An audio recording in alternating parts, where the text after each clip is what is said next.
Et nous voulons te dire, Père, merci pour cette paix éternelle. Merci pour ton amour. Merci pour la présence de chacun dans ce lieu. Merci pour la présence du Saint-Esprit. Merci pour ta gloire éternelle. Oh Jésus, combien je veux te dire que mon cœur est dans la joie, mon cœur est dans l'allégresse de savoir que Seigneur, tu règnes dans ce lieu, de savoir c'est toi qui conduis ton église. Saint-Esprit, démontre ta puissance. Saint-Esprit, révèle-toi pleinement dans nos cœurs, dans nos vies. Montre-nous que c'est toi qui conduis cette église. Montre-nous que tu es présent. Oh Saint-Esprit, je veux te dire encore, je t'aime. Je ne veux pas t'aimer seulement à travers ce que tu me donnes, par ce que tu me donnes, mais je veux t'aimer tout simplement. Parce que tu es aimable. Tu es amour. Ah, tu nous combles de ton amour. Et tu vas nous parler encore avec ton cœur. C'est pourquoi il te dit, ouvre ton cœur. Il ne s'agit pas simplement d'ouvrir la Bible. Parce que si tu ouvres la Bible et que ton cœur n'est pas ouvert, tu ne pourras pas recevoir la parole de Dieu. Cette parole de Dieu, c'est Dieu lui-même. Et si tu veux recevoir pleinement, je t'invite à ouvrir ton cœur. Et tu vas me dire, c'est quoi ouvrir ton cœur? C'est de croire en premier. C'est de croire que Dieu est amour. C'est de croire que Dieu est ici. C'est de croire qu'il va te parler. C'est de croire qu'il va te faire du bien. Cela ne dépend pas de ceux qui te jugent, de ceux qui se placent devant toi pour t'empêcher d'avancer. Mais ça dépend de toi. Ta personne peut devenir ton pire ennemi. Mais ce n'est pas ce que Dieu veut. Ce que Dieu veut. Il veut que tu puisses te réconcilier avec toi-même.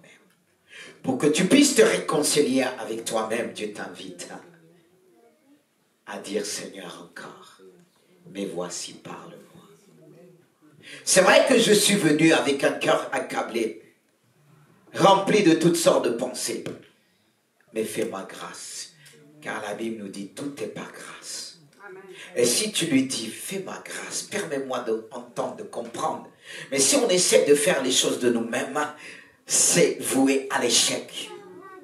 C'est voué d'avance à l'échec. Mais plus que nous sommes des hommes et des femmes, que Dieu a accordé la victoire. Et nous devons le dire ce matin. Permets-moi encore de recevoir de toi. Vous savez, on peut venir. On vient. Mais on n'est pas là. On est ailleurs. Par des pensées. Tu peux même dire Alléluia, Amen. On peut lui dire, mais tu es ailleurs. Peut-être tu n'étais pas ailleurs, mais en fait que tu t'es assis, à un moment tu étais dedans. Mais c'est revenu, les pensées sont revenues. Ah Seigneur, est-ce que tu m'en veux pas? Est-ce que tu m'en veux pas? On est compliqué. Que Dieu puisse t'aider. Vous pouvez reprendre place. Le thème est tout simple, c'est j'ai pensé à deux phrases, sur une seule phrase. On peut dire deux thèmes. Un thème, un sous-thème. Mais à vous de choisir le thème ou bien le sous-thème. Le premier est celui-ci.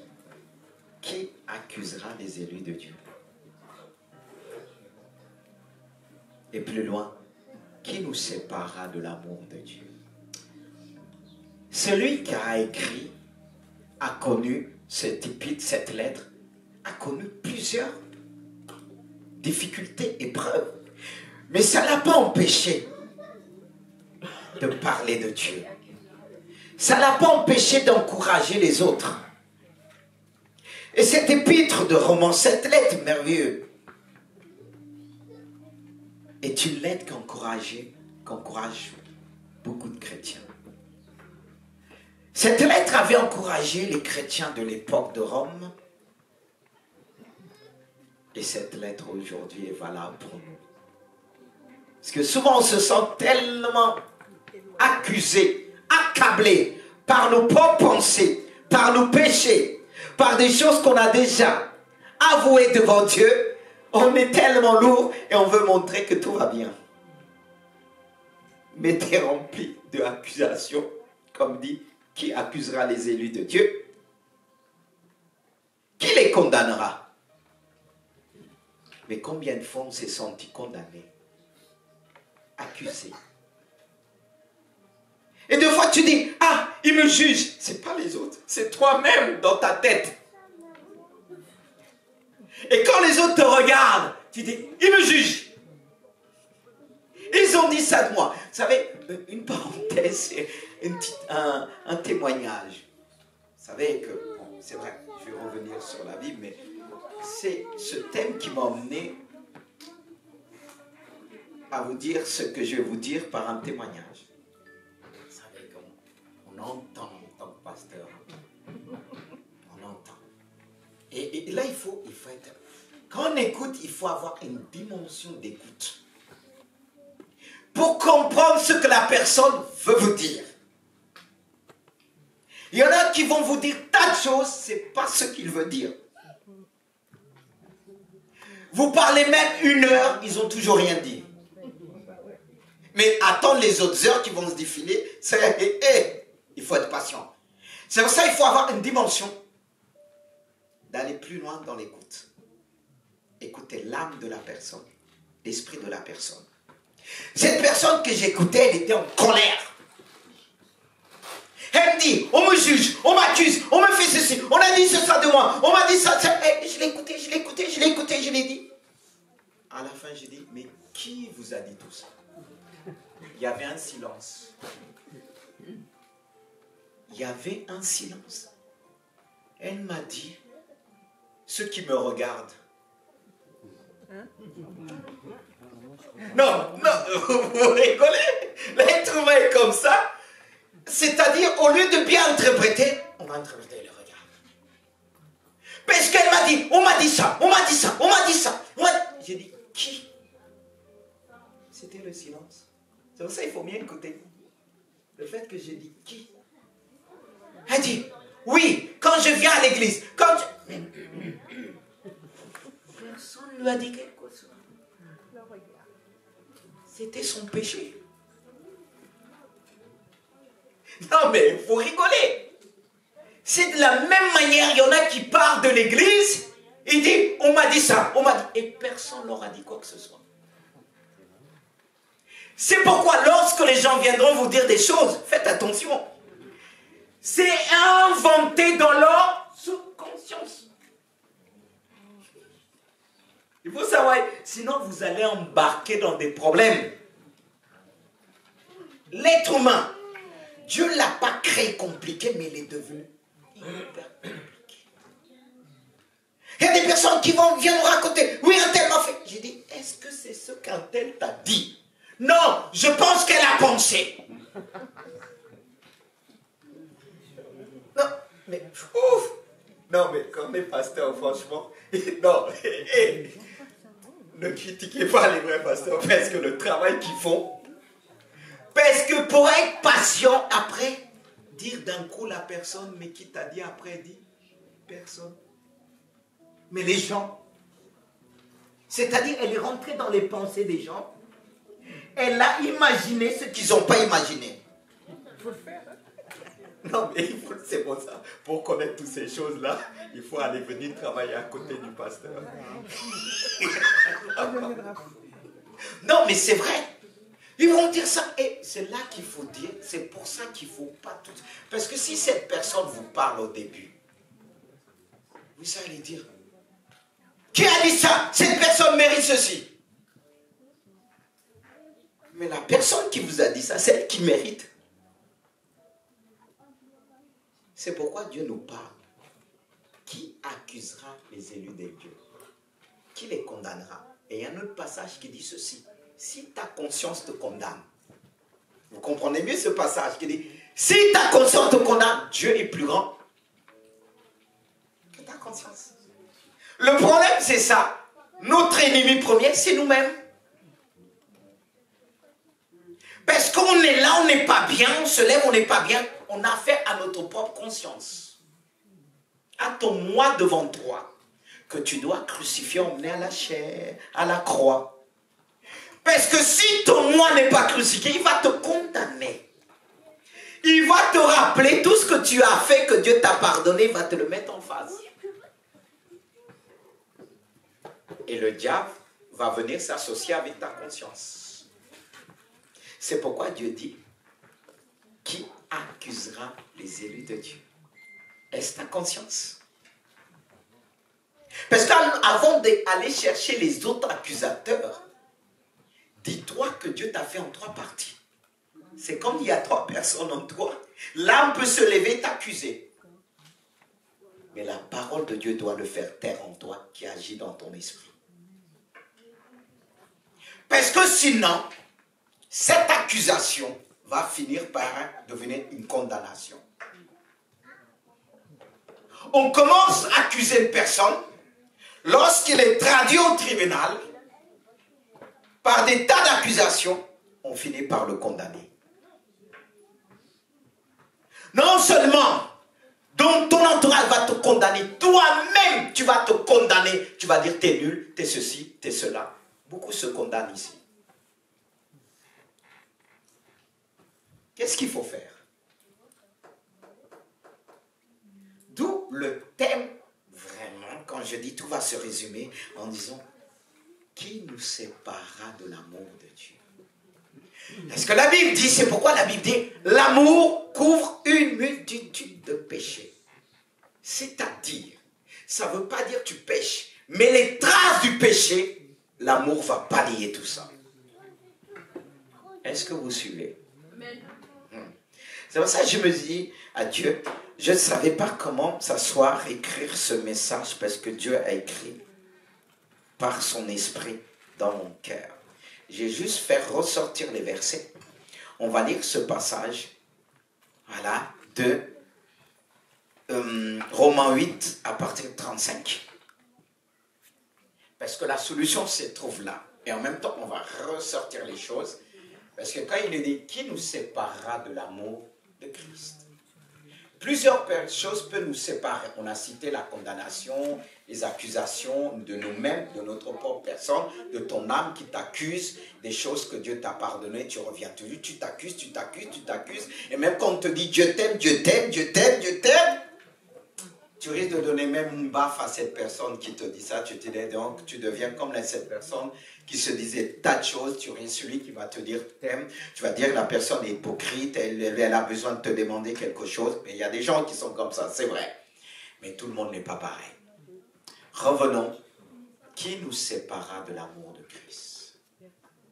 Personne. Mais cependant, on peut être séparé de l'amour de Christ à cause de X raisons. Même pour des gens qui nous aiment. Même pour des parents qui nous aiment.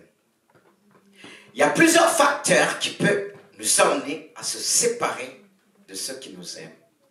Et ça va être souligné dans ce passage. Sera-ce la tribulation, l'angoisse, ou la persécution, la faim, la nudité, ou le péril, ou l'épée, selon qu'il est écrit. C'est à cause de toi qu'on nous met à mort tous les jours, qu'on nous regarde comme des brebis destinées à la boucherie. On va tourner autour de ça. Et je reprends encore ce passage pour un peu revenir dessus, de réfléchir. Tu peux donner l'autre partie qui a été décortiquée. Bon, voilà, on dit, mais dans toutes ces choses, ça c'est après, on va voir ça après. Voilà. Qui nous sépare de l'amour de Dieu? Vous voyez, j'ai mis, sera-ce la tribulation ou la détresse? La Bible dit, nous connaîtrons des tribulations. Elle dit quelque part, comme c'est notre destin, mais prenez courage, car j'ai vaincu le monde. C'est notre destinée. Mais si on dit à un chrétien, c'est notre destinée, c'est-à-dire, on doit passer par là. Parce que Jésus est passé par là. Mais Jésus a vaincu, en quelque sorte, la tribulation. Quand il dit, j'ai vaincu le monde, parce que ce que nous trouvons dans le monde, c'est la tribulation. Et un temps viendra qu'il y aura encore la grande tribulation quand l'Église sera enlevée. Là, pour l'instant, c'est la tribulation, mais ce n'est pas la grande tribulation.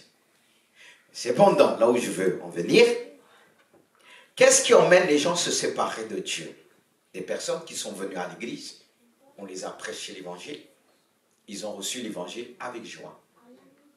Mais lorsqu'est venu, survient la tribulation, on dit, dans l'une des paraboles, c'était une occasion de chute. Ça les a séparés de cet amour qu'ils ont senti au début, leur conversion. Ils ont senti pleinement l'amour de Dieu. Et quand est venue la tribulation, on dit, Dieu ne m'aime pas. Dieu m'a oublié. Dieu n'est plus là. C'est ce que le peuple d'Israël a connu dans le désert. Le moment de la tribulation, quand ils sortaient l'Égypte, Moïse, Moïse, Moïse, Moïse, Dieu, quand est venue la tribulation, nul, nul, nul. Il nous a emmenés pour nous tuer dans le désert. Quand tout va bien, il est plus beau. Il est merveilleux. On a fait ça à Jésus. Oh, tout ce qu'il fait, les miracles. Mais à un moment, il dit, il y a plusieurs disciples qui sont partis. 70, il est resté 11. Et Jésus dit, et vous, vous partez pas. Ils en ont qui dit, et en nous, toi qui as les paroles de vie. C'est là qu'il faut veiller. Parce qu'on parle des bénédictions, d'accord. Mais la vie chrétienne, il n'y a pas que des bénédictions. La bénédiction commence par là. Parce que Dieu nous éprouve. Il y avait les bénédictions, Dieu a éprouvé son peuple.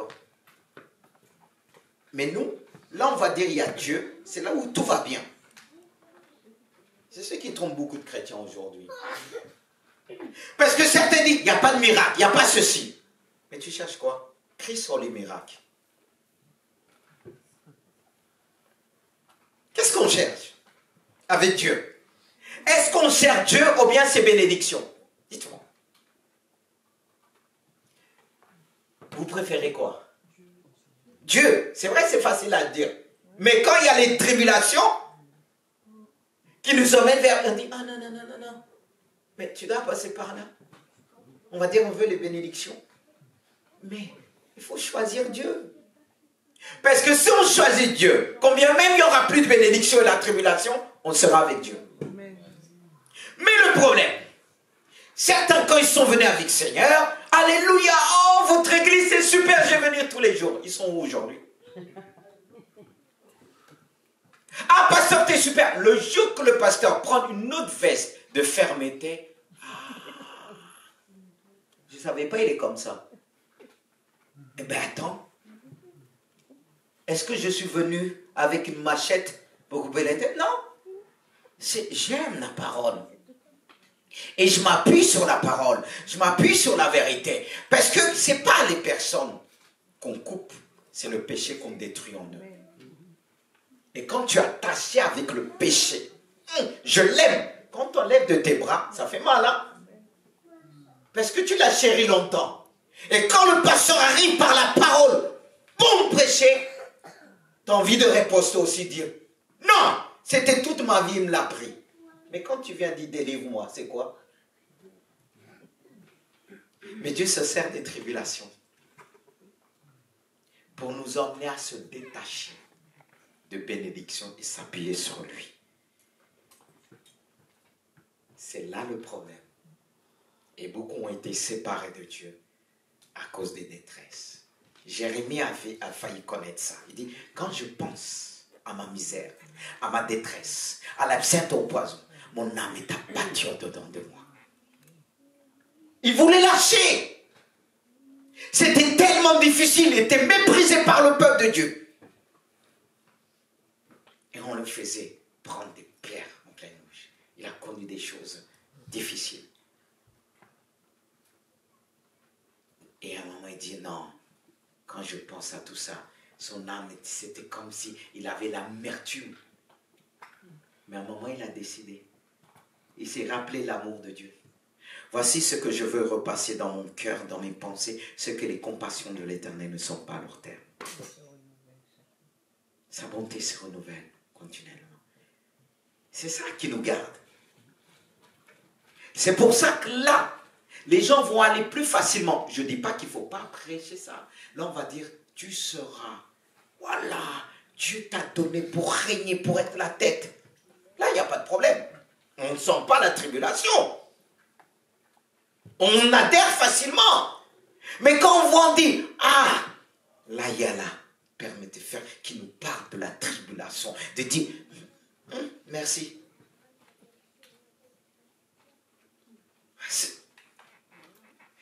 Ça a toujours existé à l'époque de Jésus. Vous croyez encore aujourd'hui avec le monde matériel et tout ça?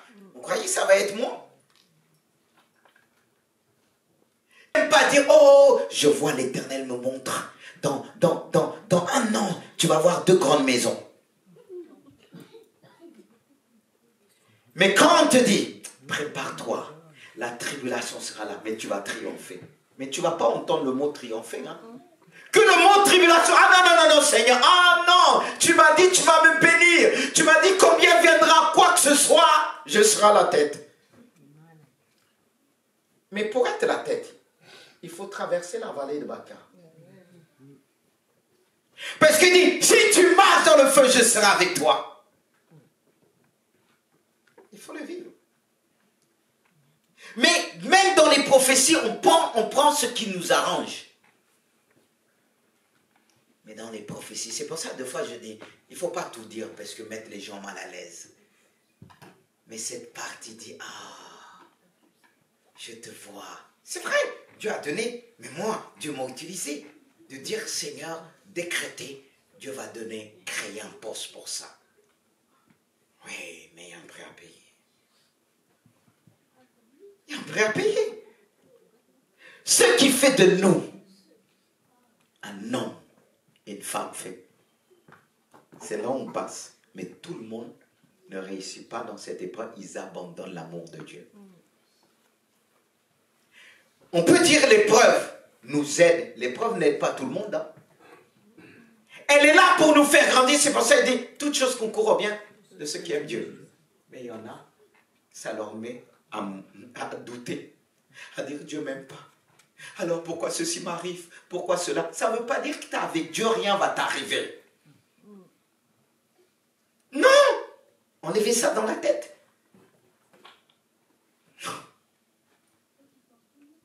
Parce qu'on croit que le malheur peut arriver que aux gens de l'extérieur. Qu'est-ce que la Bible dit? Le malheur atteint toujours le juste, mais le Seigneur l'en délivre toujours. Alors pourquoi tu dis, ah non, Dieu m'a dit, jamais le malheur. Ah bon? C'est la Bible qui t'a dit ça? Ou ton prophète? Mais le véritable prophète selon Dieu ne va pas te dire ça. Que ça. Il peut te dire oui. Peut-être que Dieu t'a humilié, permet que tu sois humilié pour plus t'humilier. À un moment donné, si tu passes toute ton épreuve, Dieu dit maintenant c'est bon, Satan recule. Parce que Satan utilise ça pour nous accuser. En disant, Seigneur, tu vois à peine la tribulation là. Satan va te dire, c'est une grosse tribulation. Oh, il est où ton Dieu? Mais il va dire à Dieu, oh, cette petite tribulation, regarde là, elle se dit chrétienne. Non, Satan va te pousser, il va dire, vas-y, Dieu t'a abandonné. Mais il va dire Dieu autre chose. Il va dire, ah, ton enfant là, hé, appelle la tribulation et la balance, c'est tout. C'est là qu'il faut connaître comment Satan dit les choses, comment il va se tenir de... Parce que c'est lui l'accusateur de nos frères. Mais lui, il va t'observer à dire, tribulation, détresse, ok. T'as pas tenu. Il va dire, Dieu, n'est-ce pas que tu as dit? Ils connaîtront la tribulation, mais tu as vaincu le monde. Mais lui, il a vaincu quoi? Il connaît la parole. Mais qu'est-ce que vous voulez que Dieu fasse après? C'est comme... Mais Satan, il ne faut pas le sous-estimer. Deux fois, tellement qu'il dit Dieu, Dieu dit, ok, comme il a fait à Job, vas-y. Est-ce que Dieu voulait le dire vas-y? C'est parce que Satan lui a dit, écoutez bien, béni. Mais si tu le retires, il va te maudire. Qu'est-ce que Dieu a fait? Il a dit, vas-y. Ce n'est pas ce que Dieu voulait. Mais Satan l'a contraint à le faire, à lâcher. Non, non, il faut pas le sous-estimer. Parce que si vous lisez bien ce passage de Job, vous allez voir comment Satan, c'est pour ça que Dieu l'a dit, ne me pousse pas à perdre. Vous avez dit? Mon enfant, oui. Parce que quelque part, Satan va taper d'une manière, et on peut s'éloigner à cause de la tribulation. Mais heureusement, Job, parfois il faisait comme ça, il revenait. Parce que Job a commencé à s'accuser. Maudit que le jour que ma mère m'a mis au monde,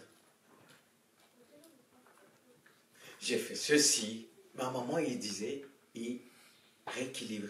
Non, j'ai toujours fait ça. Il y avait un combat. Et deux fois, quand il y a la tribulation qui nous arrive, on est entre les deux. On s'accuse. Et d'un moment donné, on dit, je suis fort. D'un autre moment, je suis faible, je suis fort. Ça devient une chanson. Ben oui. C'est pour ça qu'on a besoin de revenir à la parole de Dieu. De dire, Satan, le point qu'il va utiliser en premier, de même Dieu utilise la tribulation, Satan va utiliser. Il faut savoir, tout ce que Dieu va utiliser, Satan va l'utiliser à sa guise. Quand Dieu appelle un homme, Satan l'appelle aussi.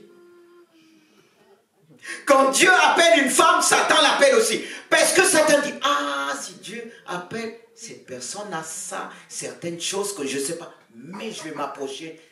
Si cette personne, j'arrive à la voir à travers la tribulation, c'est que j'ai gagné. Je vais le dire, même écoute, oublie ces pasteurs, va voir un marabout. Mais je vous dis là, il y a des chrétiens qui font les deux. Quand je priais avec ma soeur, je disais, la personne que tu fréquentes, elle a emmené un tel chez les marabouts. Et ma soeur, selon ce qu'elle a dit, elle dit oui. Non, et vous là, qui donnez votre confiance très vite, faites attention. Hein. Si Dieu vous ouvrez les yeux, des gens qu'on dit de confiance là, ça peut être frères, sœurs, parents et autres. Nos parents là, dans le monde, n'a pas toujours été clean. Hein? Et toi, tu dis, tu viens d'une bonne famille. C'est ce que tu crois? Qui était la bonne famille? Ça existe, hein? Est-ce que ça existe, la bonne famille? La bonne éducation? La bonne éducation cache beaucoup de choses. Hein? Et je passe, j'avance. Toujours dans le verset. Parce qu'il dit, est-ce la tribulation, la détresse? Et quoi encore? Redonne-moi le passage. Ou l'angoisse. Waouh! Dans l'angoisse, l'angoisse nous parle de la peur, la frayeur. Quelqu'un va me dire, c'est normal d'avoir peur. Mais continuez toujours à avoir peur. C'est normal d'être angoissé.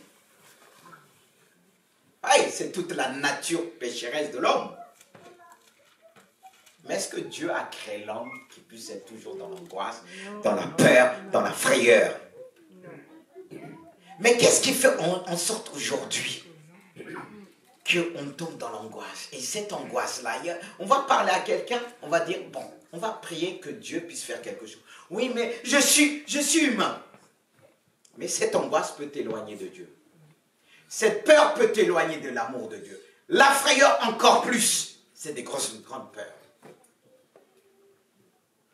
Parce que la plupart des personnes, des chrétiens, lorsque vous allez les parler de Dieu, ils vont vous parler de leur peur. Ou bien leur langage est quelque part reflète selon ce qu'ils sont à travers la peur.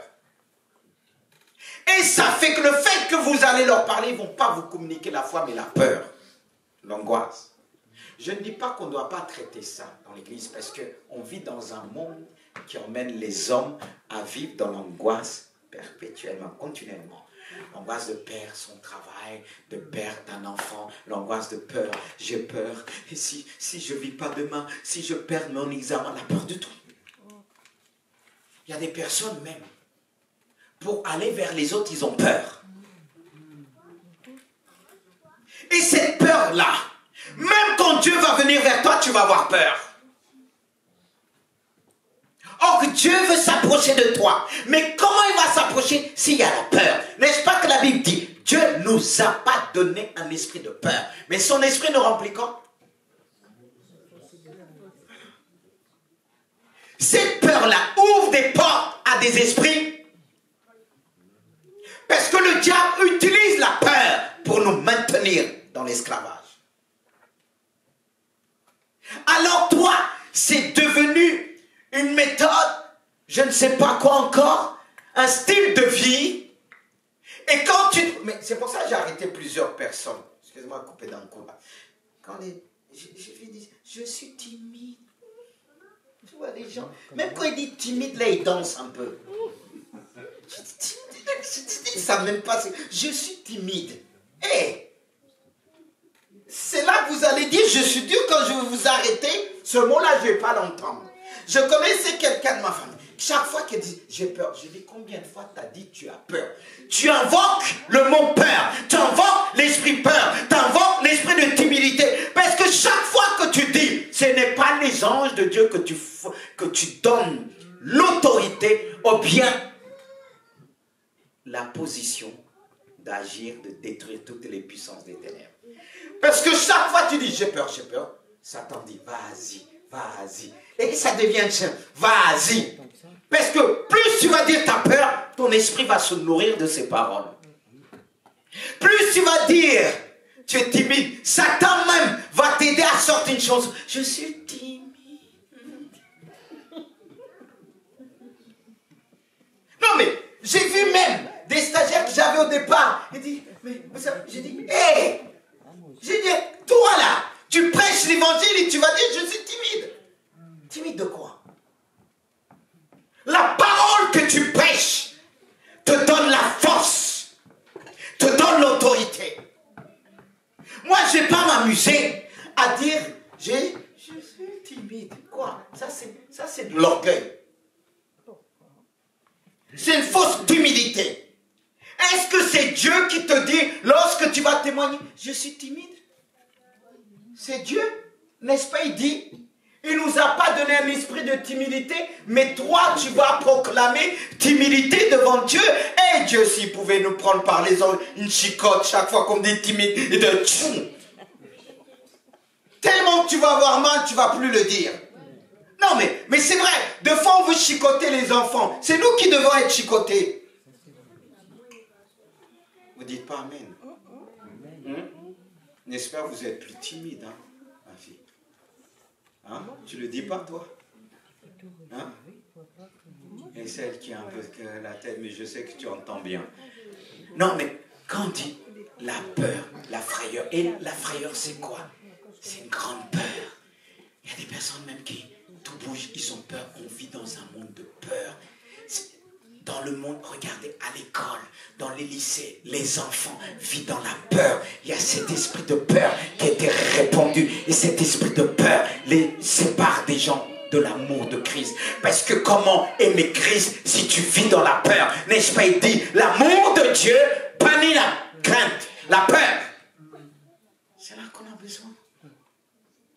Alors quand il dit qui nous séparera de l'amour de Dieu, malheureusement, le qui là, c'est la peur.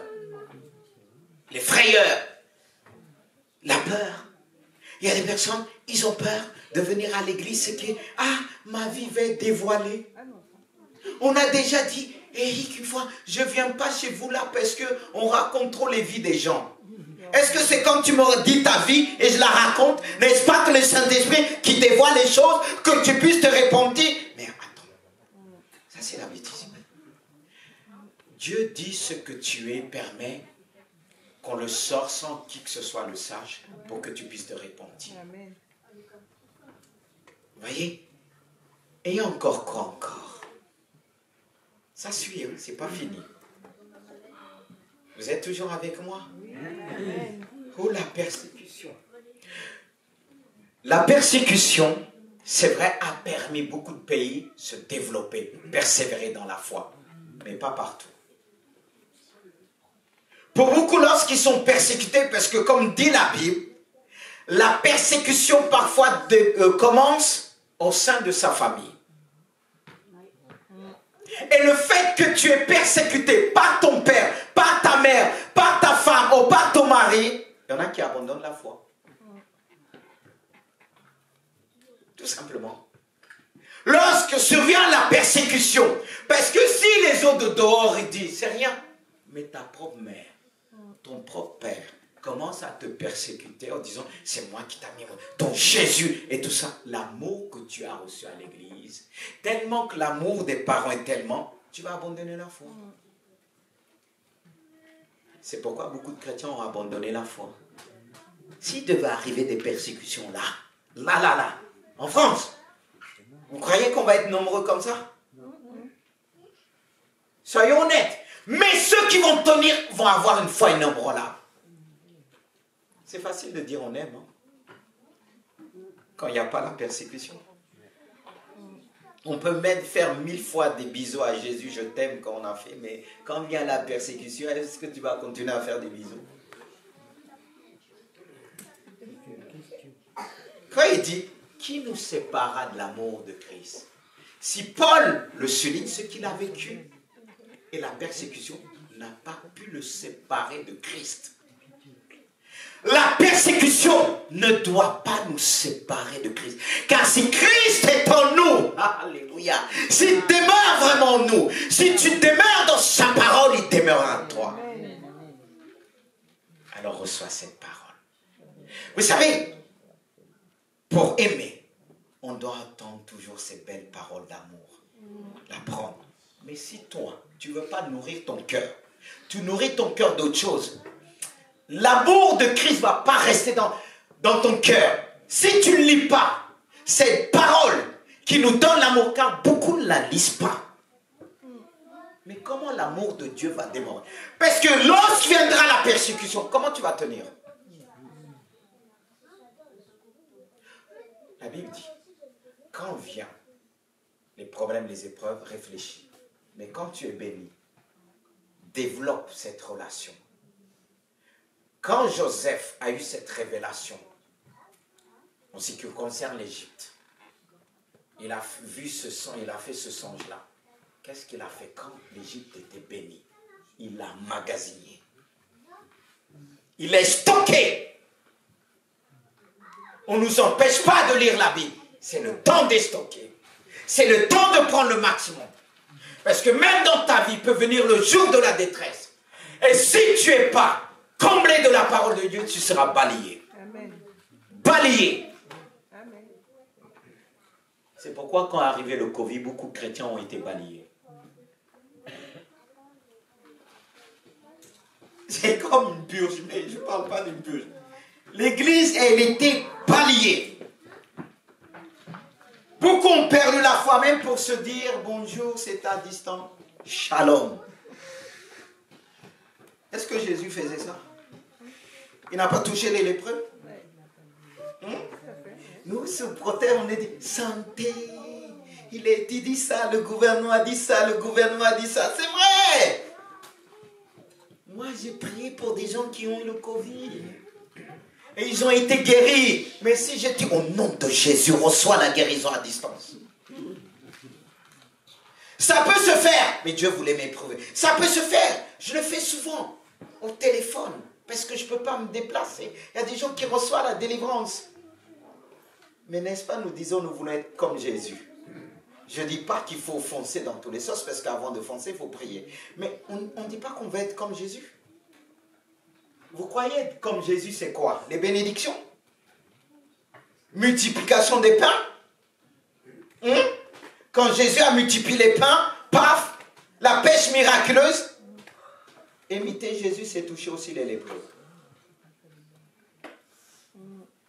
Et là, j'ai encore le silence. Là, je ne sais pas.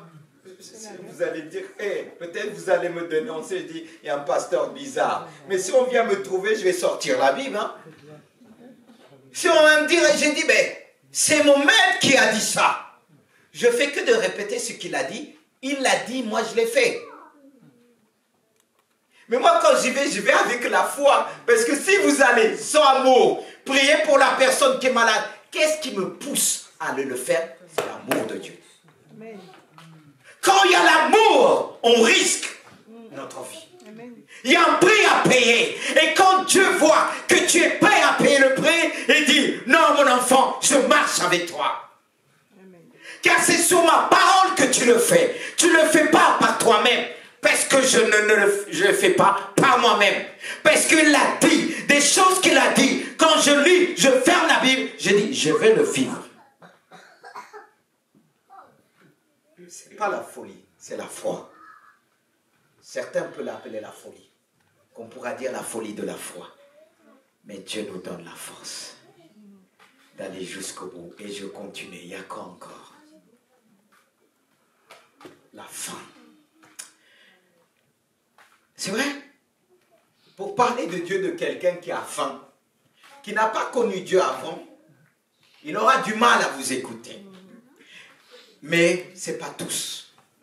Je me rappelle ce témoignage de cet homme de Dieu qui avait l'habitude de faire le monde, de donner même à manger aux pauvres. Un jour, cet homme a vu quelqu'un qui avait des difficultés. Il avait faim. Il a dit, viens manger. Il n'a même pas eu le temps de parler de Dieu. La personne a pris la manger vite fait, il a disparu. Le pasteur était triste. Il dit, non, là, je n'ai pas pu faire. Rien faire. Il avait vraiment faim, il n'a pas écouté. Et des années après, dans une convention, il parlait avec quelqu'un. Il le témoignait. Et cette personne a dit, j'étais cette personne. Et cette personne est devenue pasteur.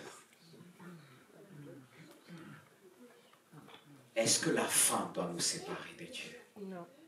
Et pourtant, beaucoup de chrétiens qui sont en manque aujourd'hui.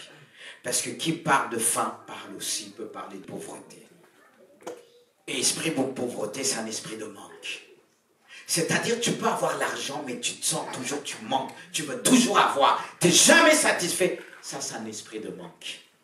Et ceux qui ont cet esprit-là, ils s'éloignent toujours de Dieu. À cause de ce manque-là. Parce que tu peux avoir, un jour tu sens ce manque, tu vas t'éloigner de Dieu.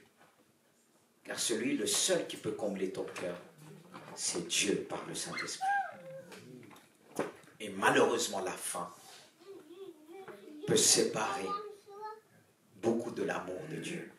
Et si l'apôtre Paul te dit, est-ce la faim? Qu'est-ce qui peut te séparer de mon amour? Est-ce la faim?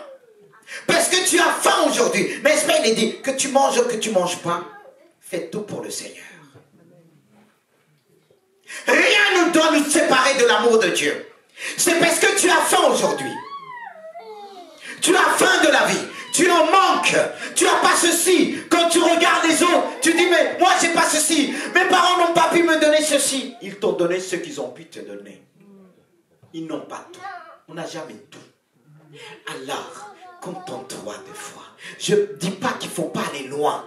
Mais il y en a qui ont du mal. Parce que si tu ne sais pas te contenter de ce que tu as, tu seras toujours en manque. Amen. Tu seras toujours en manque. On apprend à devenir riche par des petites choses. Qu'on les multiplie, devient des grandes choses. Mais aujourd'hui, le peuple de Dieu est tellement en manque. Et tellement il y a ce manque, les éloigne de l'amour de Christ. Tellement il y a ce manque, ils vont essayer de pallier ce manque à chercher d'autres choses à l'extérieur. Ça pousse beaucoup des chrétiens dans le monde extérieur, de s'éloigner dans le monde extérieur. En plus, davantage la jeunesse.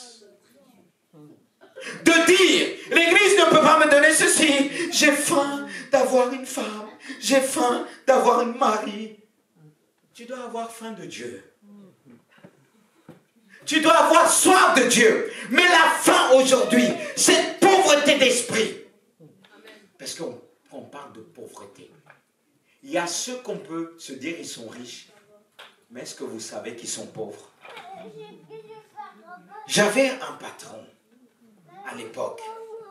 C'est un juif. Quand il me voyait comme ça, il avait l'argent. Il me disait, je veux ta vie. Et je disais, mais lui, il a ça. Il m'a dit, non, il est pauvre. Il est riche matériellement, mais il est pauvre. La plus grande richesse, c'est à l'intérieur. Quand l'intérieur est construit, quand tu as le peu, tu vas le développer. Parce que tu n'es pas en manque. La chose que tu as, tu vas le développer. Parce que ce que tu as, ce n'est pas quelque chose qui va susciter le manque dans le cœur des autres. Mais ce que tu as, ça va développer une richesse dans le cœur de ceux qui t'écoutent. La pauvreté commence à l'intérieur. Quand tu es bien dans ta tête, quand tu ne te laisses pas impressionner par qui que ce soit. J'ai rencontré des personnes qui avaient des moyens, même des serviteurs, mais se déplacer pour venir me voir en disant, tu as quelque chose. Quand on est avec toi, tu n'es pas là en admiration. Tu as ceci, tu as telle voiture. Excusez-moi, je m'en fous de tout ça. C'est Jésus ma force. J'ai eu l'argent très tôt, mais ça m'en est encore. Je ne dis pas qu'on n'a pas besoin.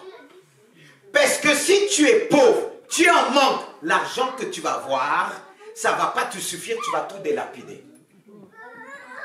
Mais si tu es riche d'intelligence, de sagesse, le peu, alléluia, ça va se développer. Salomon était riche d'abord en sagesse. Peuple de Dieu, aujourd'hui là, beaucoup de personnes, peut-être pas aujourd'hui, vont abandonner. Le jour qu'ils n'auront plus rien, le jour qu'ils seront en manque financièrement, ils abandonneront, ils accuseront Dieu. En disant, pourquoi tu m'as donné? Tu n'avais qu'à rien me donner. Comme Adam a dit à Dieu au début, c'est la femme que tu m'as donnée. Ce n'est pas ma faute. C'est comme, il voulait rejeter la faute sur Dieu. Alors si tu ne m'avais pas donné cette femme, il n'y aura pas eu des problèmes. En gros, c'est ça. Et deux fois, là, tu m'as dit, mais Dieu, pourquoi tu m'as donné? Si pour m'emmener à ça, Dieu t'a donné la sagesse. Tu as préféré la richesse matérielle que la sagesse de Dieu.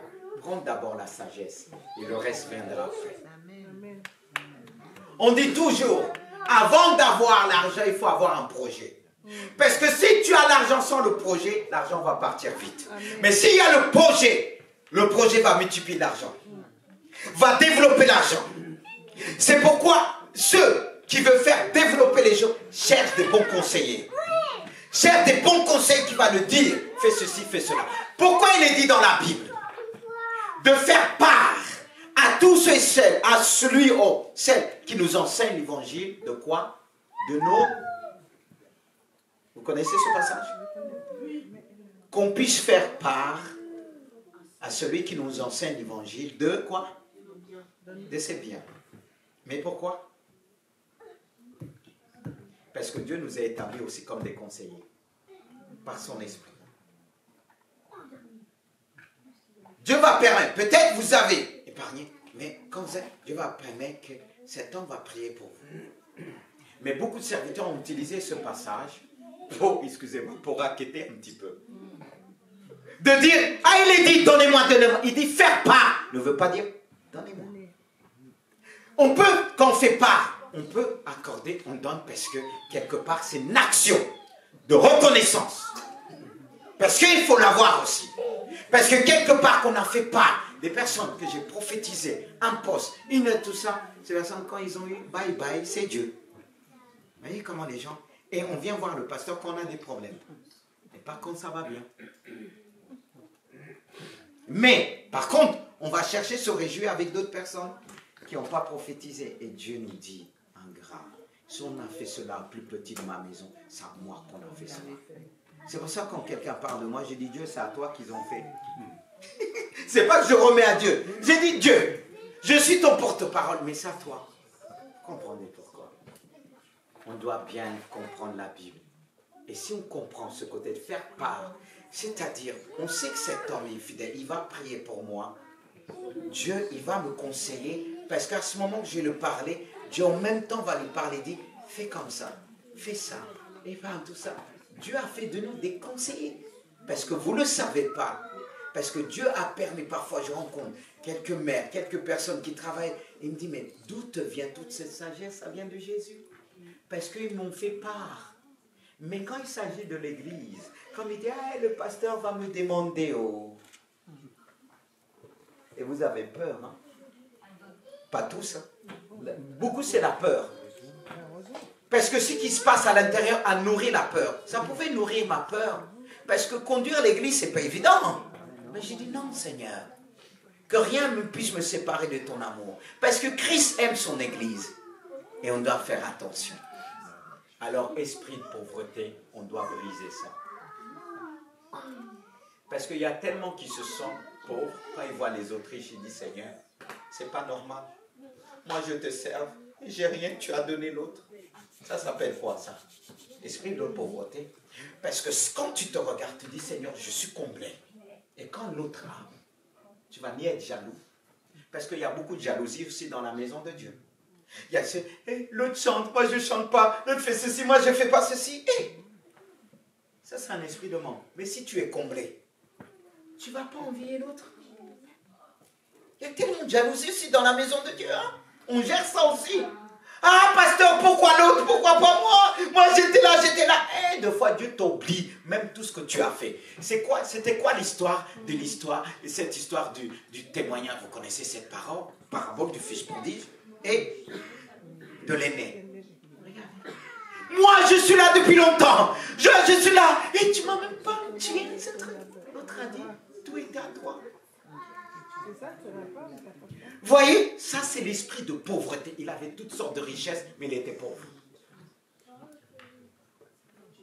Il était pauvre. Regardez l'autre, il a délapidé. Il a vu son père riche. Il est revenu. Il dit, je suis un fils de riche. Et ça ne peut jamais s'épuiser. Mais l'autre, il avait tout. Il était comme esclave.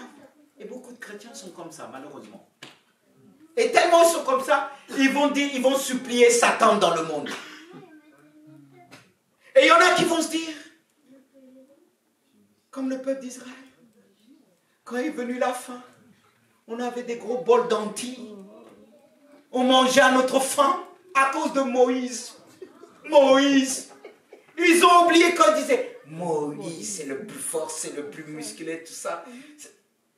Quand arrivait la faim, ça les a séparés de l'amour de Christ. Ils ont oublié l'amour de Christ. La faim, ils pensaient au passé.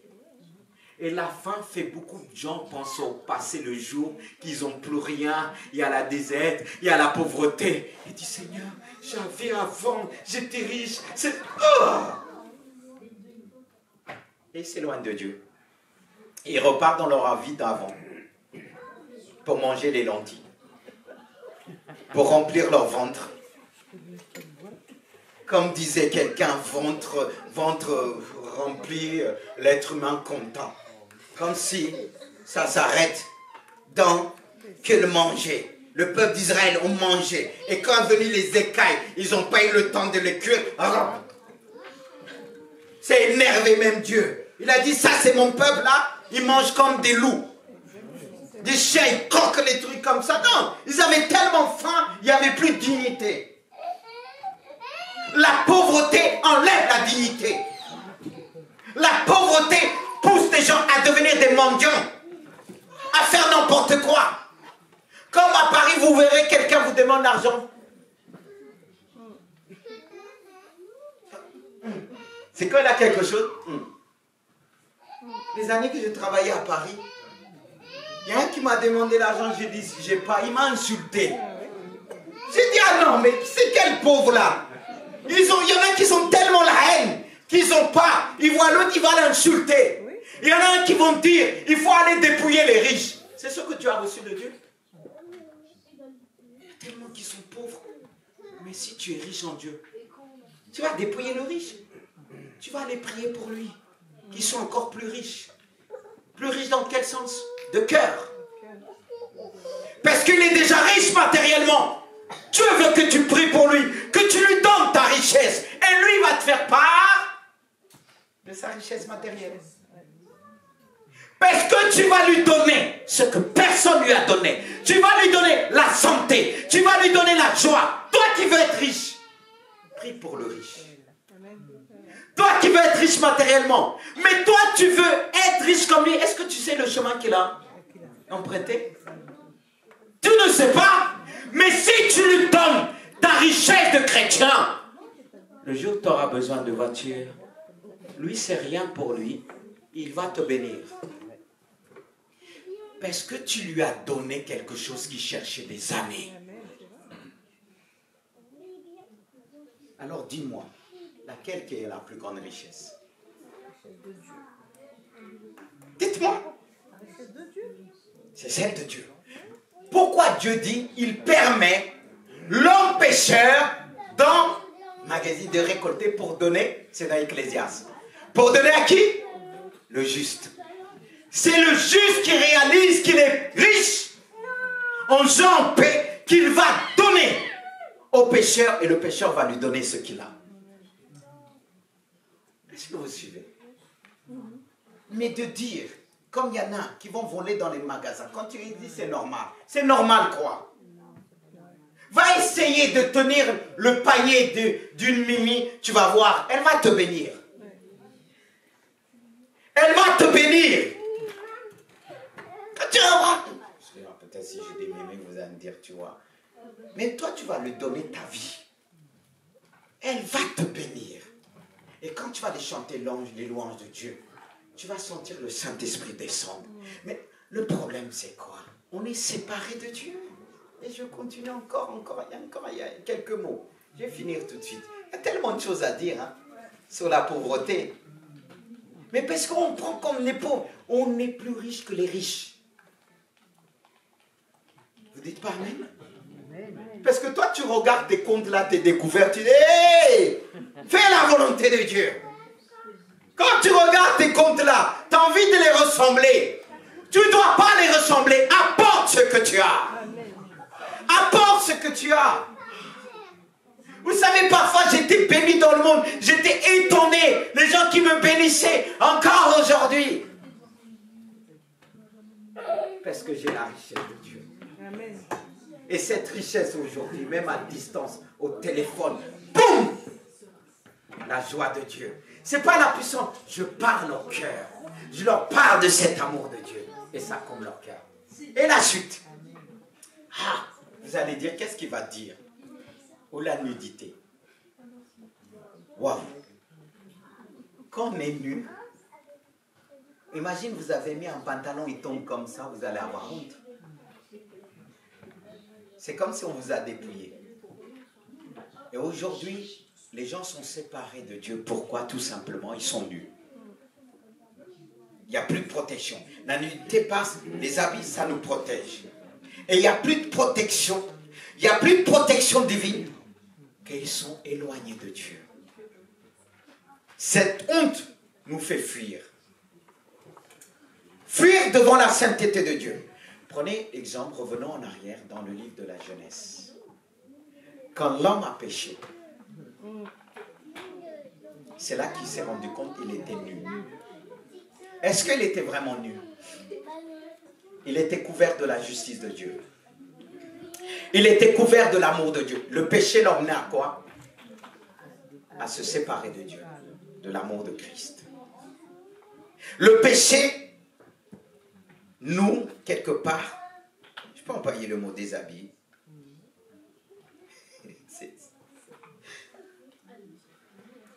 Et aujourd'hui, beaucoup de chrétiens sont nus. Et je vais aller plus loin. Satan, les démons, je peux dire qu'il nous connaît, mais pas comme Dieu. Nous, on peut dire, je suis habillé. Je ne suis pas nu. Or, certains sont nus. Il n'y a plus Dieu. Il n'y a plus le vêtement de justice. C'est-à-dire, je vais aller loin. Quand Satan, les démons te voient, les sorciers, ils essaient de s'approcher. Qu'est-ce qui les fait en sorte qu'ils s'approchent? Parce que des fois, ils voient de loin ce que tu es devenu. Quand tu n'as plus la protection, ils le voient. Et dans le monde des ténèbres, on voit ceux qui sont nus, qui n'ont plus le vêtement de justice. Parce que quand Adam est tombé dans le péché, le vêtement de justice est tombé. Et il s'est rendu compte. C'est ça le péché. Et d'où la femme qui disait, on me juge, on me juge, on me juge, on me juge. C'était sa conscience parce qu'elle était nue. Est-ce que vous suivez? Et ceux qui sont nus, ils vont fuir très vite à l'église parce qu'ils pensent, une fois qu'on les regarde, on va me pécher. On est en train de me juger. Parce que tout est mis en découvert. Et Satan, pour attaquer, prends ton âme. Qu'est-ce qui l'empêche de prendre ce qui est en toi? C'est ce vêtement de justice. Mais quand le vêtement tombe, de loin on te fait du mal. De loin on te fait du mal. Et beaucoup de personnes, chrétiens, il y a des choses qui leur arrivent aujourd'hui parce qu'ils sont nus. Spirituellement, moralement et physiquement. Ils sont souvent frappés, certains par des maladies. Parce que tu as accès. L'ennemi a accès. Parce que spirituellement, je vais vous dire une chose. Quand on accepte Jésus, il y a un manteau, un revêtement de puissance qui empêche les sorciers de voir de loin. Parce qu'il y a des sorciers. Vous allez faire face à face. Vous allez vous regarder. Là, il va essayer, comme on optimise. Il y a un mot là, j'ai du mal là, avec le mot. C'est-à-dire, il essaie de pénétrer en toi. Oui. Ne regardez pas quitte comme ça, sous protéger Jésus. Qu'est-ce qui s'est passé au fils de Séba? Qu'est-ce qui s'est passé? Il voulait faire comme l'apôtre Paul. Au nom de Jésus, que l'apôtre Paul prêche. Quand ils ont vu un homme possédé, ils ont essayé d'aller prier. Quand vous priez pour quelqu'un, faites attention. Hein, parce que si vous êtes nu, il va vous rendre encore plus nu, ils vont vous tabasser. Ils sont partis avec, en disant, Paul prêche, le démon les a déshabillés encore plus. Ils sont partis tout nus. Eux qui prêchaient Christ, ça les a séparés de Christ. Ils ont laissé même le nom de Christ. Parce que ça va te décevoir. Tu dis, ah, je pensais que Jésus était avec moi. Non. Jésus ne peut pas être avec ceux qui sont nus. Tu montes ta nudité comme ça, par le péché. Je ne sais pas si vous comprenez ces paroles. Parce que vous s'amusez trop. Il faut que Dieu vous ouvre les yeux pour comprendre certaines choses. Si moi je dis ces choses, parce que Dieu m'a ouvert les yeux. C'est-à-dire les gens qui sont possédés. Quand je leur dis, regardez-moi. C'est une démonstration de puissance. C'est rapport de force. Quand on dit on est fort, vous allez vous battre deux fois avec quelqu'un, des gens qui sont possédés. Si vous n'avez pas le Christ, ils vont vous terrasser. Vous croyez quand on fait la délivrance là, il y a des gens qui ont une super force, pas longtemps. On m'a appelé. C'était quelqu'un âgé, mais il avait une force. Mais quand je l'ai attrapé, j'ai dit, je suis plus fort que toi. Qu'est-ce qui m'a emmené à dire, je suis plus fort que toi? Parce que j'ai Christ. J'avais pas cette peur, le démon. Parce qu'une fois, je l'ai attrapé avec une main, je suis plus. Dieu habite en moi. Mais les enfants de Séba, le sacrificateur, parce que leur père était sacrificateur. Comme on pourra dire, le père est pasteur, le père est ceci. Sur le nom de mon père qui est pasteur, je vais te chasser. C'est Jésus qui chasse en toi. Parce que si tu es nu, faisons attention, bien-aimé de Dieu. C'est pour ça que quand ça se passe comme ça, même si vous voyez quelqu'un penche, si vous n'êtes pas prêt, mettez pas la main. Parce que regardez, Uza, l'ami de David, pour l'âge de Dieu, quand il l'a mis, il a été frappé. Parce qu'on voit le pasteur fait faillant, on croit que c'est facile. Hein? C'est pas si facile que ça. Il y a un prix à payer. C'est un monde de rapport de force. Parce que pour faire ça, on va passer des heures dans la prière. On va avoir une vie de prière. Que Dieu va nous montrer des choses. Il va nous montrer que ses anges sont avec nous. Mais ce n'est pas tout le nom de Jésus. Parce que tu prononces le nom de Jésus, tu es nu. Si je dis ça, les sorciers, ils ont une manière de scanner, de connaître les personnes qui sont en face de nous. Si tu es nu, il va capter les choses. Comme ce témoignage qu'on a dit dans l'évangélisation. Une fille s'est sentie forte. Elle est venue pour prier pour un homme. L'homme l'a dit, prie pas, ne me touche pas. Quand elle a touché l'homme, elle est tombée raide. Elle allait mourir. On est parti supplier cet homme qui la lâche. C'est aussi une sagesse aussi. Ce qu'il est, elle a lâché. Mais elle était paralysée d'un côté. Parce qu'elle était nue. Il a vu où taper.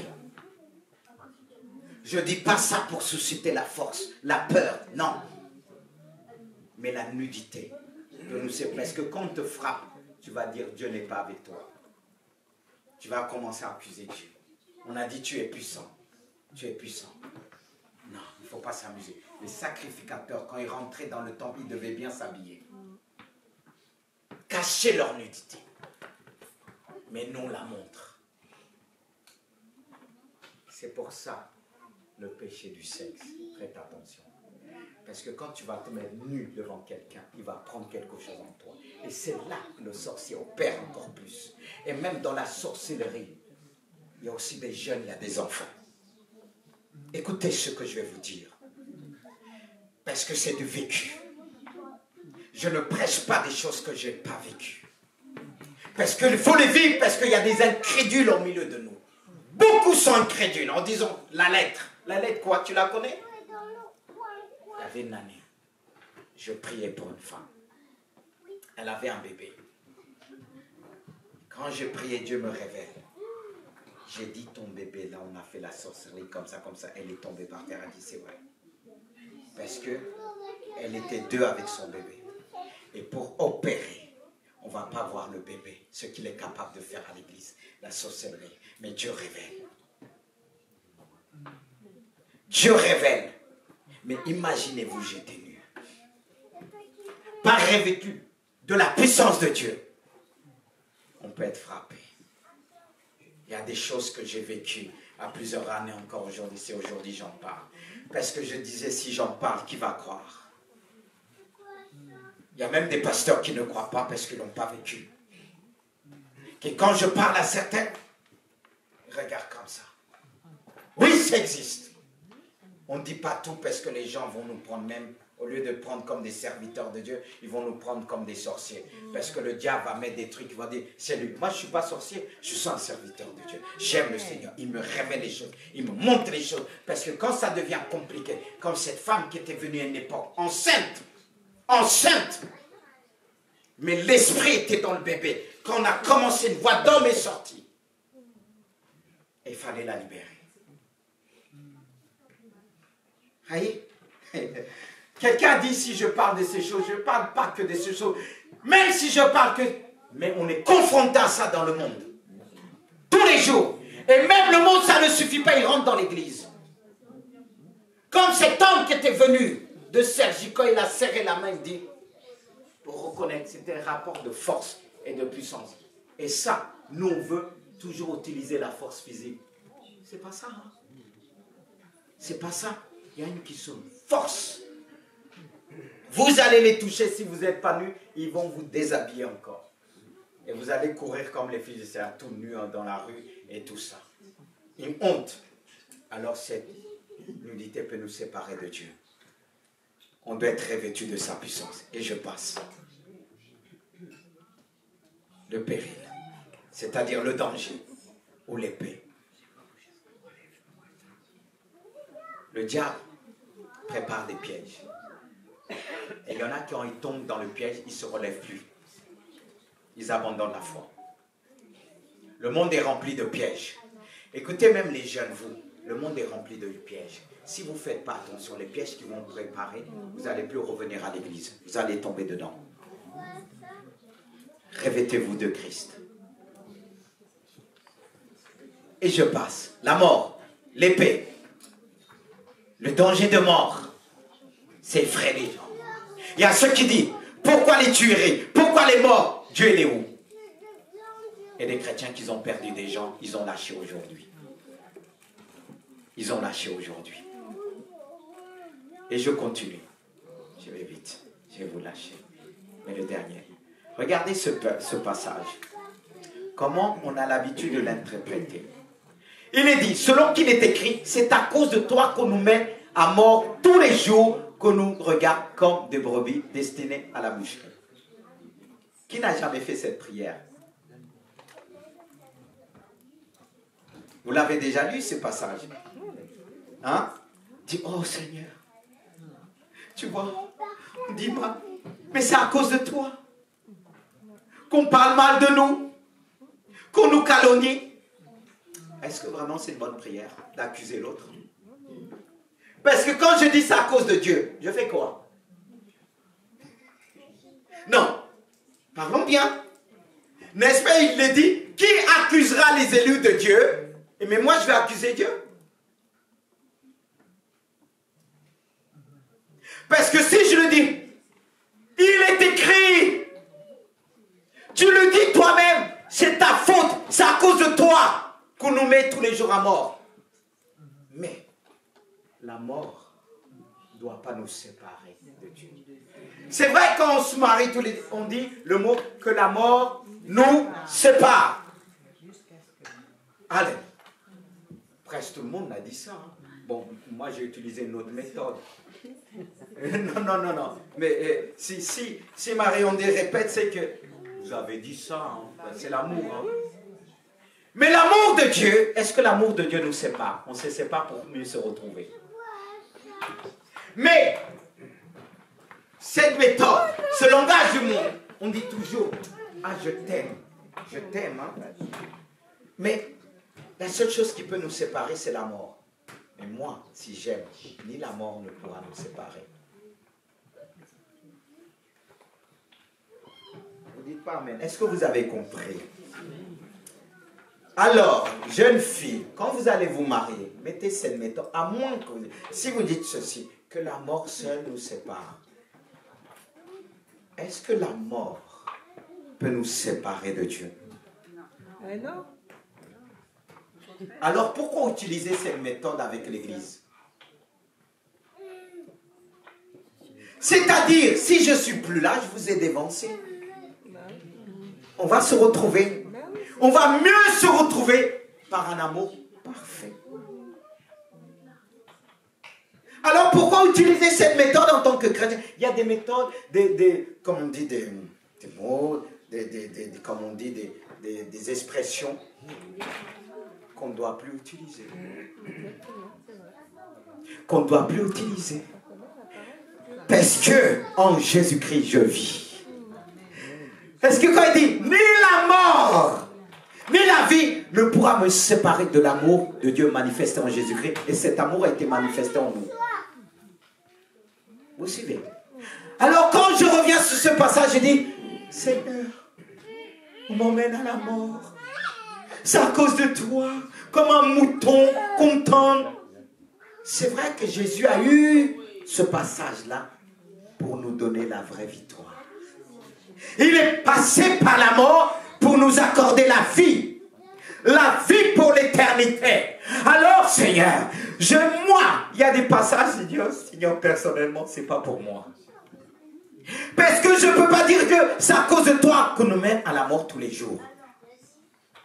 Est-ce que ça se passe tous les jours? Comme une brebis qui ne dit rien. Comme ceux qui disent, je vous ai dit, si tendre la joue gauche, la joue droite, je ne sais pas. Et ceux qui disent, Moïse a intercédé, mais Moïse n'est pas rentré après dans la terre. Oui, je dis, mais moi, si Dieu vient pour l'enlèvement, je ne vais pas dire, Seigneur, j'aime l'église, je vais rester avec l'église. Je vous ai dit, moi, je dirais, ma mission s'arrête là. Moi, non, attends. Cette terre-là, qui est fatiguée, on me demande encore de rester. Non, je vous aime, mais là, avec Dieu, l'amour est plus grand. C'est là qu'il faut faire attention quand on dit que la mort nous sépare. Parce que si tu dis à Jésus que la mort, est-ce que la mort peut te séparer de Christ?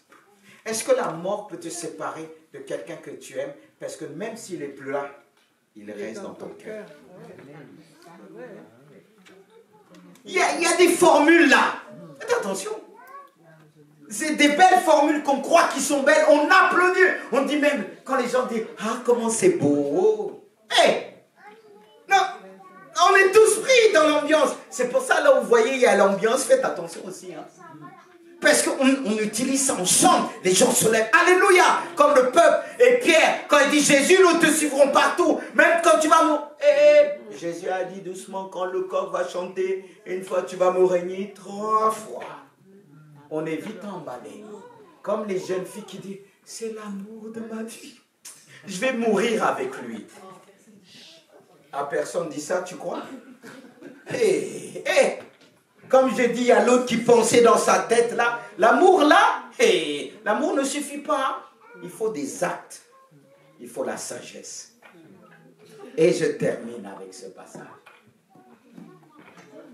Mais, dans toutes ces choses, regarde, ce passage 37, il vient après le passage qu'on vient de lire. C'est-à-dire, ce n'est pas sur ce passage 37 qu'on doit s'appuyer. 36, on doit s'appuyer sur 37 qui dit, mais dans toutes ces choses, nous sommes... C'est sur ça que tu dois terminer. Pas oui, je suis malheureux, Seigneur. C'est à cause de toi à l'école, au travail. On me rejette, personne m'aime, personne on me déteste. Non, tout le monde ne va pas te détester, arrête. Parfois, si on te déteste, il y a le mauvais témoignage. Mais dans toutes ces choses, Dieu peut incliner le cœur du plus grand au travail. Parce que nous sommes plus que vainqueurs. Et il va plus loin. Donne-moi ce dernier verset. Car j'ai l'assurance, là maintenant, il va dire ni la mort. Au départ dit, c'est une mort qui nous emmène, tout ça. Ni la mort, ni la vie, ce que vous appelez la vie, ni les anges déchus, ni les dominations. Parce que parfois, il n'y a pas que des démons. Oui, des démons, mais des dominations. Ils dominent dans des territoires. Et ces dominations peuvent éloigner des chrétiens de l'église. Il y a tellement de dominations dans des villes. Les gens se lèvent. Le matin, je ne me sens pas bien. J'ai des maux de tête. Parce qu'il y a des dominations, des influences. Il dit ni les choses présentes. Et il dit même les choses qui sont appelées à venir. Les tribulations qui sont appelées à venir. Parce que si nous avons traversé plusieurs tempêtes, il y a d'autres tempêtes qui vont venir. Mais il dit même les choses à venir. Venez, venez, venez. L'amour de Dieu, elle est là. Venez. Vous ne pouvez pas la déplacer parce qu'elle est enracinée dans mon cœur. Il parle de l'avenir. Parce que si, dans les temps présents, tu as tenu, prépare-toi aussi pour l'avenir. Le combat n'est pas fini. Parce qu'il y a ceux qui se relâchent et disent, j'ai combattu dans le passé, j'ai combattu dans le présent, mais l'avenir arrive. Car l'avenir, les choses d'avenir qui vont venir seront beaucoup plus terribles. Oh, pasteur, pourquoi tu nous décourages de ça? Mais c'est la Bible. Il dit, ni les choses à venir, les choses que Satan prépare, les pièces qu'il prépare, en me disant, ils ne vont pas tenir, mais Dieu me donnera la force, parce qu'il a dit de moi, je suis plus que vainqueur, je suis plus fort encore que par avant, qu'avant, même pour les choses à venir, je tiendrai. Parce que les anges qui vont descendre, ce sont les séraphins, les anges de feu, de puissance, qui vont m'entourer de feu. Plus je m'exerce dans la foi, plus il envoie des anges puissants, plus Daniel s'est exercé dans la foi. Dieu l'a envoyé Gabriel, le messager de messagers. C'est lui le ministre de la communication. Et comme ça ne suffisait pas, on a essayé de retenir le message puissant de Dieu, le général des généraux, les anges, le plus grand des anges du ministère de la défense est descendu. L'ange Michael, pour libérer, dit, tu vas le lâcher. C'est moi qui t'a délogé dans le ciel. Parce qu'il est dit, le prince de Perse, que Satan était là pour empêcher le messager de Dieu, l'ange Gabriel, le ministre qui est descendu, le ministre de la communication, au-dessus des anges, tous les anges qu'ils ont reçus de la communication pour arrêter le message que Daniel devait recevoir. Tellement Daniel est un homme de Dieu, un homme qui cherche Dieu. Même pour les choses à venir, Satan n'a pas pu l'arrêter. Parce que l'ange puissant est descendu et dit tu vas t'écarter. Le message doit descendre auprès de Daniel. Parce qu'il est dit, Daniel s'est tenu 21 jours dans la prière et 21 jours de combat dans les lieux célestes. Satan ne vous pouvait pas lâcher avec ses anges déchus. Mais l'ange Michael est descendu. C'était pas Christ qui est descendu. Parce qu'arrivera un temps, le Seigneur descendra lui-même. Le Seigneur descendra lui-même. Mais un ange puissant, l'ange Michael, plus on est avec Dieu, les choses à venir ne pourra pas nous arrêter, ni le message qui nous est destiné. Satan ne pourra pas l'arrêter. Mais nous, quand nous annonçons ces choses, oh, ça va être plus terrible. Qu'en est-il? Aujourd'hui, on souffre. On va souffrir encore. Et on commence à se dire, au lieu de se dire, je suis plus que vainqueur, j'ai été vaincu. Non. Alléluia. Est-ce qu'on peut se mettre debout? Vous savez, chaque fois que Dieu me donne ces messages, ça me fortifie. On se nourrit de la parole de Dieu. Heureux ceux et celles qui ont entendu ce message, qui nous fortifie. Seigneur, je te remercie pour ce que tu vas faire.